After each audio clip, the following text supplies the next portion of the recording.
Куманово новогодишно украсено и за прв пат оваа година има куќички кои што се наменети за занаечиите, објавен е повикам, завршен, поставени сте, колку сте задоволни од интересот на занаечиите? Прво ќе почнам со ретроспектива. Занаечиска комора, односно регионална занаечиска комора Куманово, тесно соработува со локалната самоуправа и со градоначалникот, така да во склоп на овие наши активности имаме претходно субвенции на старите занаети, саем за мало стопанство, сувенир на годината и на крај еве закружуваме нова година со овој базар кој ќе трае дури 25 дена и ќе биде бесплатно во корист на сите излагачи.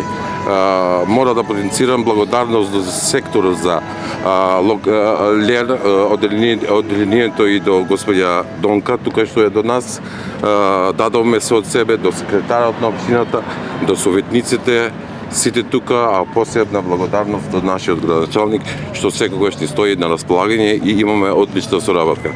Овој базар е најдолгиот базар во Македонија. Ние секогаш кршиме рекорди и верувам дека ќе биде во склоп на јентот на новогодишните празници и ги офатиме скоро сите празници, и божичните и новогодишните празници. Така да беше навремено известено јавноста дека ќе има јавен побик и од страна на градоначалникот на нашата комора и на сите институции и се исполнија сандовите со адекватни производи и локални производи кои што ја покажуваат нашата економија во најдобро светло. Сега ќе ги прошетиме заедно со советот и градоначалникот и со сите присутни тука и ќе ги видиме штандовите дека се прекрасни и има што да понудат за наши Куманово.